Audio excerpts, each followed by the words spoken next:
Bienvenidos a todos a la clase. En esta noche vamos a estar hablando de la importancia de la oración y el tema de hoy se llama la grandeza de la oración. Y vamos a hablar, así como ustedes pueden ver en el pizarrón, vamos a hablar de la supremacía de la oración, vamos a hablar de la integridad de la oración, de lo difícil es orar y vamos a ver por qué. Y también la centralidad y qué tan frecuente las oraciones ocurren a través de toda la Biblia y también la riqueza. Muy bien, vamos a empezar con oración. Padre nuestro, te damos muchas gracias por permitirnos una vez más estar aquí en tu presencia y meditar en este gran tema acerca de la oración. Gracias, Padre, por tu Espíritu Santo que mora en nosotros. Gracias por el amor que nosotros sentimos reunidos en tu nombre. Te pido que me guíes para poder explicar con claridad estos temas acerca de la oración. Gracias, Padre, por iniciar esta comunicación con nosotros. Enséñanos a orar. Te lo pedimos esto en el nombre y para la gloria de Jesucristo. Amén. Bueno, la supremacía, la grandeza. Y Naidu, ¿quisieras leer, por favor, este primer párrafo, Efesios capítulo 1, versículos 15 a 19? Por eso yo, por mi parte, desde que me enteré de la fe que tienen en el Señor Jesús y del amor que demuestran por todos los santos, no he dejado de dar gracias por ustedes al recordarlos en mis oraciones. Pido que el Dios de nuestro Señor Jesucristo, el Padre glorioso, les dé el espíritu de sabiduría y de revelación para que lo conozcan mejor.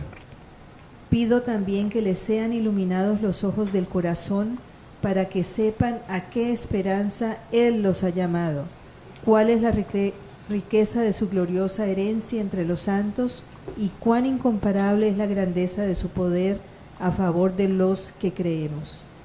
Ese poder es la fuerza grandiosa y eficaz. Perfecto, gracias. Bueno, aquí vemos la grandeza de la oración por la petición más frecuente del apóstol Pablo por los cristianos. Y en versículo 17 encontramos la verdad de lo que Pablo siempre quería enfatizar en cuanto a la oración. Siempre él oraba para que los cristianos en las varias iglesias que él había formado conocieran mejor al Señor Jesucristo. Entonces fue su énfasis, fue su prioridad, que ellos y que nosotros conozcamos mejor a Jesucristo. Y esto es muy interesante porque quizás aún más de lo que nosotros sufrimos, ellos pasaban por muchísimas pruebas. Vivían bajo persecución, había muchas enfermedades, mucho conflicto en la cultura, dominio de Roma y también problemas en todos lados. Vivieron bajo el dictador Nerón, terrible, cruel, y casi no se menciona nada de esto. Es que dentro de todo esto, lo más importante para el apóstol Pablo es que los cristianos conocieran a Jesucristo. Y a veces él menciona este tipo de petición, pero normalmente Pablo no apela por cambios en las circunstancias, sino que conozcan mejor a Jesucristo. Y por supuesto Jesús nos enseñó a orar, danos nuestro pan diario. Y en otros textos los apóstoles nos enseñan a orar por la justicia. Y también en los salmos nosotros hemos estudiado los salmos que se llaman imprecación, es decir, que Dios destruya a sus enemigos y los enemigos de su ungido y de su pueblo. Pero en general, principalmente en el Nuevo Testamento, lo que vemos es el énfasis en conocer a Jesucristo, no en las circunstancias alrededor de nosotros. Y por supuesto, aquí vemos en 1 Timoteo que Pablo también nos instruye a orar por buen gobierno y por la paz en la sociedad. Así que recomiendo ante todo que se hagan plegarias, oraciones, súplicas y acciones de gracias por todos, especialmente por los gobernantes y por todas las autoridades, para que tengamos paz y tranquilidad, llevemos una vida piadosa y digna. Esto es bueno y agradable a Dios nuestro Salvador, pues Él quiere que todos sean salvos y lleguen a conocer la verdad. Pero, otra vez, la petición principal es que conozcamos a Jesucristo. Que les sean iluminados, dice Pablo, los ojos del corazón, para que lo conozcan mejor. Entonces, vamos a enfocarnos un poquito en esa frase, que sean iluminados los ojos del corazón. Bíblicamente hablando, el corazón es el centro de la personalidad. Incluye todo, la mente, el albedrío, las pasiones y emociones. Y lo que Pablo quiere es que el Espíritu Santo ilumine el corazón, los ojos del corazón, o es decir, la personalidad íntegra, totalmente. Quiere que Jesucristo penetre hasta lo más íntimo de nuestro ser, de nuestra personalidad, mentalmente, emocionalmente, volitivamente, para que podamos conocer mejor a Dios y para que Jesucristo nos adquiera y tome posesión de nosotros, de nuestra personalidad.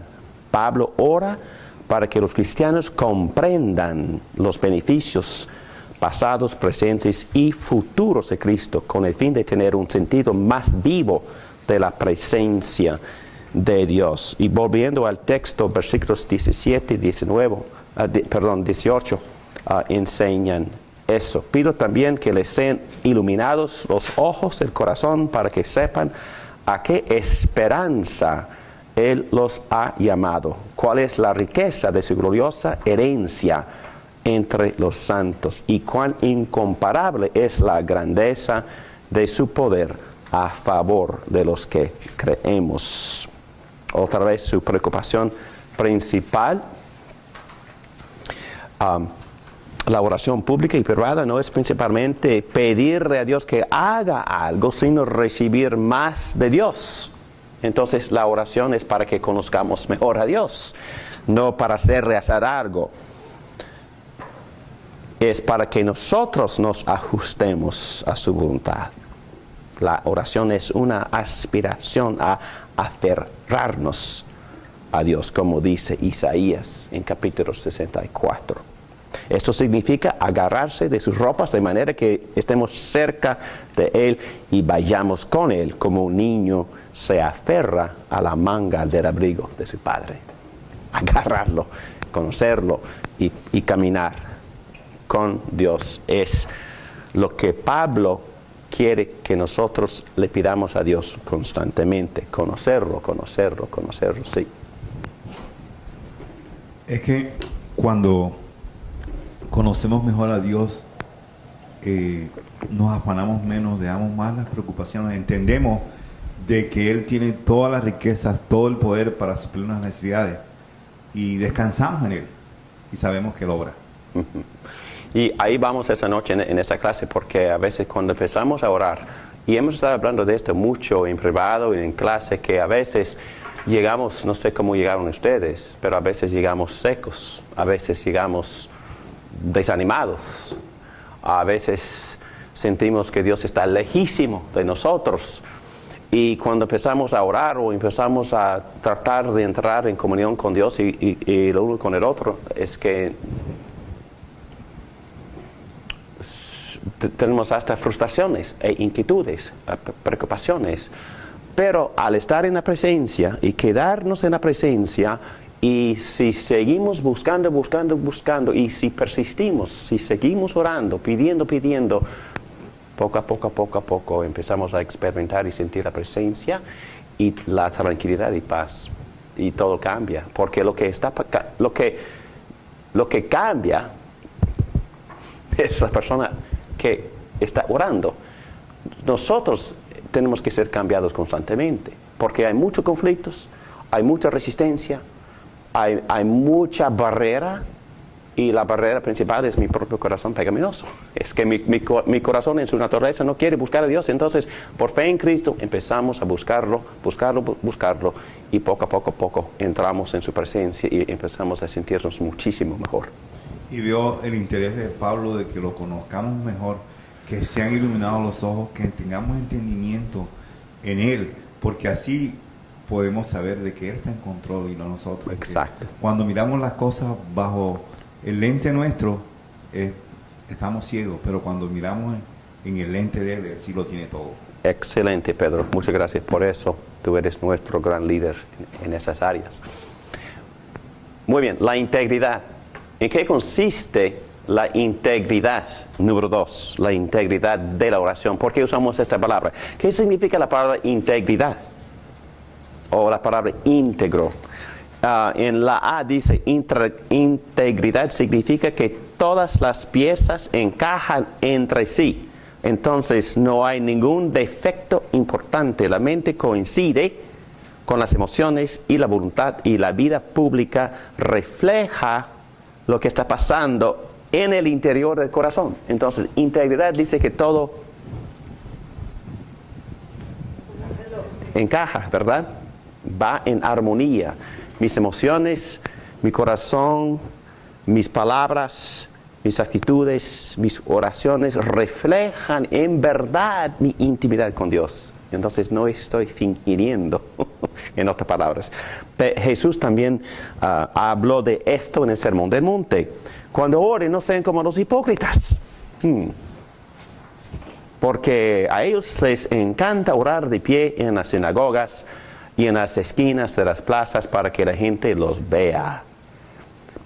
Les aseguro que ya han obtenido toda su recompensa. Pero tú, cuando te pongas a orar, entra en tu cuarto, en tu closet, cierra la puerta y ora a tu Padre que está en lo secreto. Y así tu Padre que ve lo que se hace en secreto te recompensará. En otras palabras, Jesús no está diciendo que no ores en público. No. Y que no tengan grupos de oración. No. Está diciendo que hay que practicar lo que se llama la integridad. Que cultive en privado la relación con Dios, para que cuando oras en público, tu oración será sincera, porque es una reflexión de una relación verdadera que tienes y has cultivado con tu Señor Jesucristo. Muy bien. Yo, confieso que todos estamos ahí luchando, ¿verdad? Para que nuestras oraciones en público reflejen nuestra intimidad con Dios. Jesús no está prohibiendo, como ya dije, la oración pública. Se dice, sin embargo, que usted es un hipócrita si sus muchas palabras en público no reflejan realmente lo que está pasando entre usted y Dios en privado. Y esta ilustración es de John Owen. Un pastor puede llenar la iglesia, la membresía y las bocas del público, pero lo que pastor es de rodillas en secreto ante Dios Todopoderoso, eso es Él y no más. Wow, ok, yo lo acepto. La integridad de la oración no significa pasión emocional constante, pero sí significa que todavía oro y busco a Dios en tiempos de sequía espiritual, cuando no hay un beneficio emocional o social. Wow. Hemos hablado mucho de este tema también porque yo puedo estar aquí con ustedes a veces y hemos tenido varios grupos de oración y hemos orado en la madrugada, hemos orado en la noche, hemos orado los sábados, hemos orado por media hora, por 1 hora, por 2 horas, por 4 horas. Y les confieso que a veces yo vengo a orar y no siento nada. Y yo vengo a orar y yo vengo con sequía y salgo con sequía. Y eso es decir que no he estado en la presencia de Dios. ¿Tengo que sentirlo siempre? No. Y a veces, aun los salmistas, y hemos estudiado varios de los salmos de lamento, y quizás por mi personalidad me gustan esos salmos, pero me gustan los salmos de lamento porque nos enseñan a ser honestos con Dios. Es que no tenemos que pretender. Si estoy desanimado, ok. Le digo, estoy muy desanimado. ¿Ok? Si un poco desilusionado, ¿dónde estás? ¿Dónde has estado? ¿Por qué no me escuchas? Así hablan los salmistas. En Salmo 6, Salmo 13, Salmo 42. Son salmos increíbles que en verdad me animan, porque al hablar así con Dios, Dios poco a poco se acerca a esos hombres y a esas peticiones tan sinceras. Y Dios nos ama tanto que nos permite hablar con Él con honestidad y con sinceridad, hasta que nos instruye cómo orar cuando estamos en los bajos. Y a veces Dios permite que estemos ahí desanimados o sin sentir la presencia de Dios. Yo digo esto porque un profesor mío me lo dijo, no porque tenga sabiduría ni nada. Dijo que a veces Dios no nos da la paz ni permite que nosotros sintamos emocionalmente la emoción de Dios para enseñarnos a no depender en la emoción, sino en la promesa de Dios, que es la promesa de Dios en cuanto a su presencia, que siempre está con nosotros. Muchos textos, Mateo 28, versículo 20, estaré con ustedes hasta el fin del mundo. Josué capítulo 1, voy a estar con ustedes a donde vayan. Estaré con ustedes, estoy con ustedes, yo moro en ti y yo moro entre ustedes y nunca jamás los voy a abandonar. Y nada y nadie los puede separar de mi amor. ¿Creemos eso o no? Y creemos eso cuando lo sentimos y cuando no lo sentimos. Y si creemos en eso y actuamos basado en eso, cuando no lo sentimos, tenemos una fe más madura. Más madura. A veces la fe sin la seña es una fe más madura. Y hasta Jesucristo también nos amonesta a siempre buscar señas. Y también estoy exagerando un poquito, porque yo sé que Dios quiere que tengamos paz. Pero a veces en la misma emoción llega a ser el ídolo.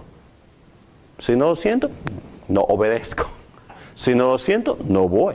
Si no lo siento, no voy a la iglesia. Si no lo siento, no hago lo más obvio, que es la voluntad de Dios. Entonces, por fe en la promesa, por fe en la voluntad y en la sabiduría de Dios, revelada en la palabra de Dios, obedecemos por fe, sintamos o no.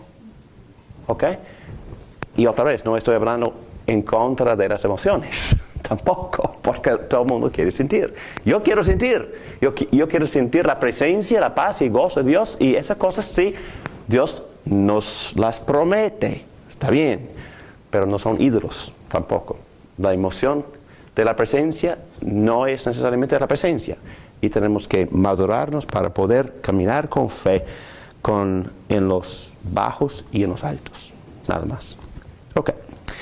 Muy bien. Aquí la E dice: la integridad en la oración no significa que nos neguemos a orar en público. Si no hemos orado en privado, solo significa que somos honestos. Dios, no he orado en privado, pero quiero orar ahora en público. Perdóname por no haber orado en privado, pero todavía te voy a buscar en público, ¿ok? Entonces, que seamos honestos delante de Dios con nuestras oraciones. Es posible estar teológicamente y bíblicamente correctos e incluso apasionados verbalmente en la oración pública y al mismo tiempo tener un corazón desconectado de Dios porque no hemos orado en el closet. Un hombre que a veces citamos de vez en cuando en esa clase se llama Timoteo Keller, que es un pastor en Nueva York. Él dice que un mentor suyo, un hombre que lo discipuló, dijo una vez, el hombre se llama Jack Miller, yo lo conozco, ya se murió, está con el Señor. Pero Jack Mill dice que se puede discernir mucho de una persona acerca de su relación con Dios solo por escucharlo orar. Entonces se puede discernir si está conectado con Dios o está pretendiendo. Muy bien. Muy bien. Un puntito más y vamos a tomar un cafecito. Dice, lo difícil de la oración. Y a veces es dificultoso orar. Y no sé de ustedes, pero bueno, en mi tierna edad, Dios me está enseñando a orar. Pero les confieso que es una disciplina difícil para mí. Y yo puedo pasar horas estudiando la Biblia, horas metiéndome en el griego, en la teología, a todo esto. Pero pasar el mismo tiempo en oración es otra cosa, les confieso, que es difícil. ¿Por qué es tan difícil? Yo creo que entre todas las disciplinas espirituales, la oración es la más difícil. Algunos de ustedes me han dicho que ustedes se despiertan orando. Bueno, eso me da celos. Porque no es mi primer pensamiento de la mañana. Bueno, yo les confieso eso. Es que podemos ser distraídos por muchas cosas, por la misma tentación, por la misma conciencia sucia. Es que cuando tenemos una conciencia afligida es que no quisiéramos acercarnos a Dios, ni siquiera orar. Y a veces el cansancio o desánimo, la depresión o un conflicto con una relación personal y todo eso es que estorba mucho la intimidad con Dios. Pero yo creo que Dios en esos momentos es cuando Él quiere que lo busquemos más. Así como una disciplina. A veces, poniendo ejemplos, los que tienen pareja me entienden. A veces llegamos a la casa cansados, ¿verdad? Y ni quisiéramos orar con la pareja. Es que, ¿verdad? Quisiéramos escondernos. Y en ese libro que varios de ustedes han leído acerca de las diferencias entre los géneros, dicen que el hombre quiere entrar en su cueva, ¿verdad? Con su periódico y que nadie lo moleste. Pero en esos momentos yo creo que lo mejor es practicar una disciplina de comunicación, ¿verdad? ¿Cómo estás? Gusto verte, un besito. ¿Cómo te fue el día? Entonces, entrar en la comunión no importa el sentimiento. Estoy hablando de otros matrimonios, porque yo doy muchos consejos matrimoniales. Lo difícil. Job dijo, ay, si supiera yo dónde encontrar a Dios, si pudiera llegar a donde Él habita. Job no puede encontrar a Dios. Orar es difícil porque las circunstancias de la vida son dolorosas y nuestras primeras reacciones son miedo, ansiedad, resentimiento, insignificancia. Es otra cosa que, bueno, soy un gran don nadie. ¿Quién soy yo para hablar con el Supremo? Y muchas personas, hasta yo a veces me siento así. Pero orar es difícil porque estamos tan vacíos como Job. Y el salmista en Salmo 13, recuerden que cuando estudiamos Salmo 13, él tampoco pudiera hallar a Dios. Y estaba tratando de llegar a Dios, a comunicarse con Dios, y no pudo encontrarlo. Y empezó a gritar, ¿dónde estás? ¿Por qué me has abandonado? ¿Por qué me has alejado? Y así habló con Dios. Algunos libros enteros acerca de la ausencia de Dios y la depresión espiritual. Yo tengo un libro en mi biblioteca escrito por Lloyd Jones, un británico, ya se murió, pero él escribió un libro sobre la depresión espiritual. ¿Y por qué viene la depresión espiritual? Bueno, por la enfermedad, por el cáncer, por el divorcio, por abandono, por muchos conflictos. Entonces, el cristiano tampoco es inmune a estas emociones y le puede ser difícil cultivar intimidad con Dios estando en estas circunstancias. No sé si ustedes conocen o han escuchado de Eric Little. También es un británico, la estrella de la película Carros de Fuego. ¿Sí?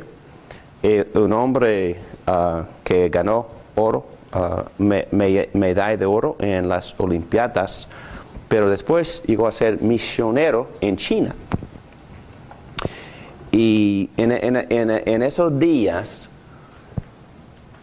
se consideraba noble si el hombre se apartara de su familia para servirle a la gente más lejos de la civilización, en la selva. Y él dejó a su familia por meses para vivir en las tribus, en las montañas de China. Y ahí contagió un tumor cerebral y se murió. Y al final de su vida, él escribió en su diario que tan difícil era acercarse a Dios y que Dios estaba fuera de su alcance. Él escribió eso en su diario. ¿Y cómo interpretamos eso? Un hombre misionero, un hombre piadoso, un hombre devoto, un hombre que había dedicado toda su vida a servir al Señor y a profundizarse en sus disciplinas espirituales, y al final de su vida él sintió abandonado. ¿Es posible? Claro que es posible, porque el mundo es terrible, el mundo caído, experimentamos enfermedades y a veces hay gente piadosa que sufren Alzheimer's y llegan a ser casi insensata esas personas. Y nosotros concluimos que ellos han abandonado su fe o que Dios los había abandonado. No, concluimos que el mundo es un mundo caído y que todavía estamos sufriendo las consecuencias del pecado y del mal en este mundo. Y a veces aún los mejores cristianos pasan por pruebas difíciles. Y en esos momentos es difícil orar. Y es el único que estoy diciendo. Y eso no implica nada malo de Dios, que Dios siempre cumple con sus promesas, y esa gente ahora está en la gloria y han olvidado todo lo que sufrieron aquí en el mundo. Sí. Yo he sabido de casos donde la persona, cuando tiene una enfermedad terminal, se acerca mucho a Dios. Oh, yo también. Estoy dando ejemplos negativos para hacer este punto. Yo también, claro que sí. Y eso también me anima muchísimo. Yo creo que Dios también en su sabiduría nos da los ejemplos que nosotros necesitamos en ese momento. Gracias por decir eso, porque la primera vez que yo pasé un verano probando mis dones como pastor, tenía como 21 años de edad, y fui a Virginia Oeste, en las montañas. Y el fundador de la iglesia que serví ese verano por 3 meses tenía cáncer y estaba muriéndose en la cama. Y todo el mundo me decía, David, tienes que conocer a este. Tienes que conocerlo con este. Y yo entré en su casa y él está casi a punto de morir. Y trató de levantarse para saludarme y para extenderme la mano y para bendecirme y para orar por mí. Bueno, fue una cosa increíble. Y en un par de semanas murió. No, es que hay gente así. Y creo que lo que me ha animado muchísimo en mi fe es que como pastor Dios me ha permitido estar al lado de muchas personas que se murieron en mi presencia en el hospital. Y cuando las personas me dicen, ay, pastor, estoy cansado, yo quiero ir a casa. ¿Okay? Sí, yo quiero ir a estar con mi Señor Jesucristo. Y se van. ¡Wow! Eso me hace creer el Evangelio. No estoy bromeando. Eso me hace creer. Yo quisiera que Dios me diera esa experiencia a la cama de muerte. Yo quiero morir así, confiando totalmente. Que me tomes, por favor, estoy listo. Qué cosa tan maravillosa. Y eso me anima muchísimo. En mi fe. Y yo sé que unas personas que han sufrido muchísimo tienen una fe gloriosa, sufriendo y muriendo. Gracias por acordarnos de eso, porque las dos cosas suceden. Y Dios es soberano y también sabio. Y Él le da a cualquiera lo que esa persona necesite y permite lo que Él quiere para sus propósitos gloriosos, para avanzar su voluntad, lo que sea. Y nosotros estamos aquí para aprender de todo esto. Entonces no hay fórmula, no hay descripción de una circunstancia, o todo el mundo va a pasar por eso, todo el mundo va a decir, no. Cada individuo es diferente, es distinto, y Dios tiene un plan distinto. Normalmente nuestra oración florece si persistimos en ella.